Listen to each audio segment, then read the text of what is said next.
What I'm talking about is bigger than bubble baths and spa days and going for a walk in the park. It's about really understanding the pain of your past, what is still lingering today. This is your sign to stop romanticizing about your ex and start living life romanticizing about yourself. Hi, my name is Anna Christina. I'm a dating and relationship coach for women over 40. Something I just want to say is that you're not alone in this. Whether you're 40, 30, 50, whatever your age, women have a tendency to still think about the ex. Was he the one? Did I let him slip through my fingers? Did the one get away? We're so well built and groomed and conditioned to be Disney-fied in this space where a man is the one that saves us from ourselves, from our pain, from our emotional longing, and also he's the connector of all of our emotions and all of our happiness and fulfillment and contentment and all the good feelings. As women, we've been so well brainwashed to think that this is true. And I know from my experience that I've recently been dreaming about a lot of my exes recently.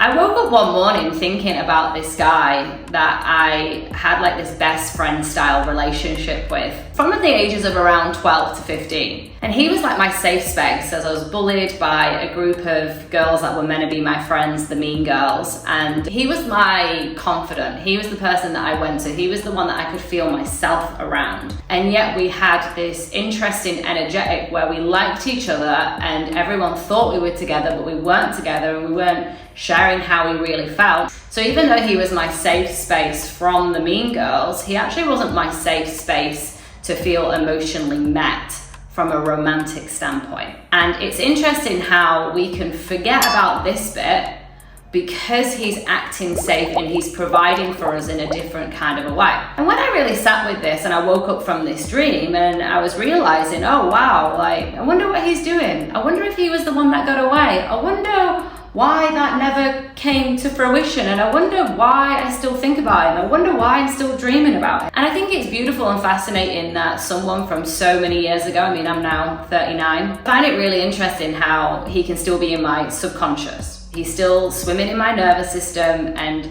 my body is bringing up all of these memories and all of these nuances and types of fragmented experiences in my mind via my dreams. And then I wake up and I think, where is he? What is he doing? What happened to Safe Boy? And the truth is that back then, I didn't have the tools and I was still young and I was still forming and our brains are still forming up until the age of 25.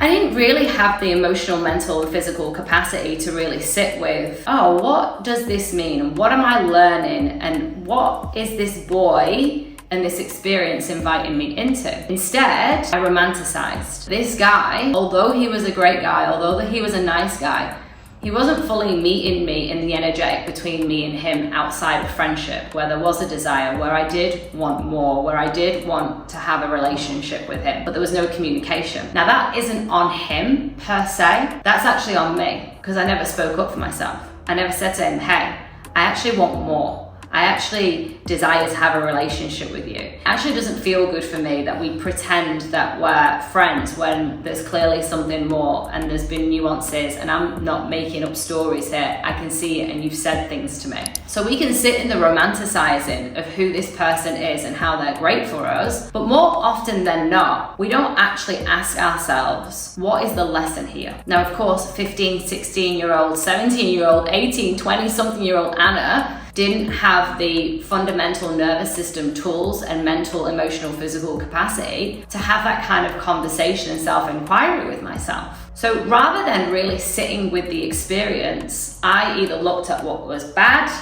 or what was good, so black and white.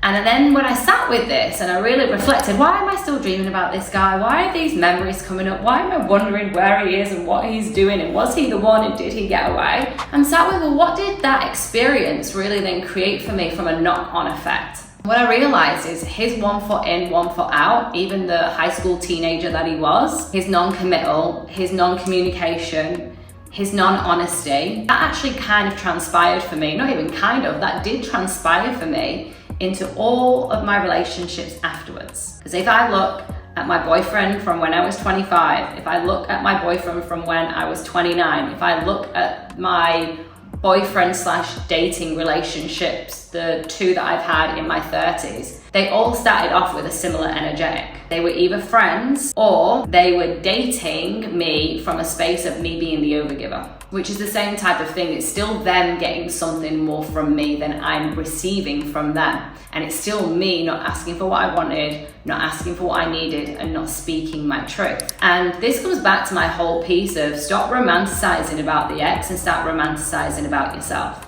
Start really stepping into the woman that dates herself first, that knows what she wants, that knows what she needs, that is filling her own cup up first. And it doesn't mean that you don't date. It doesn't mean that you don't ask men out or put yourself in a position to be asked out by men. It doesn't mean avoiding men and going into a deep, dark place and avoiding men for a certain amount of time. No, it means that each and every single day, you matter more to yourself than anyone else mattering to you first. It's about really being able to honor yourself from the minute that you wake up to the minute that you go to bed. That's gonna look very different for each and every single woman. I want each and every single day and what I need each and every single day, and the nuances of my routine and my life are gonna be very different to yours, which is why it's so important that each and every single woman does the work, inner work. And I don't just mean taking some space for yourself and having a calendar where you've got things planned out for yourself. Yes, yes, yes to all of that, 100%.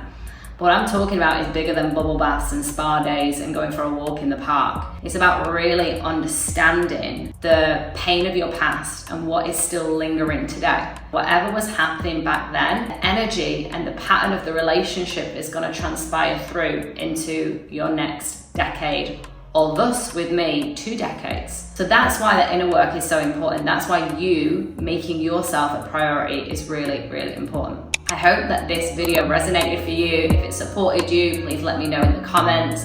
And of course, like and subscribe for more videos from my channel.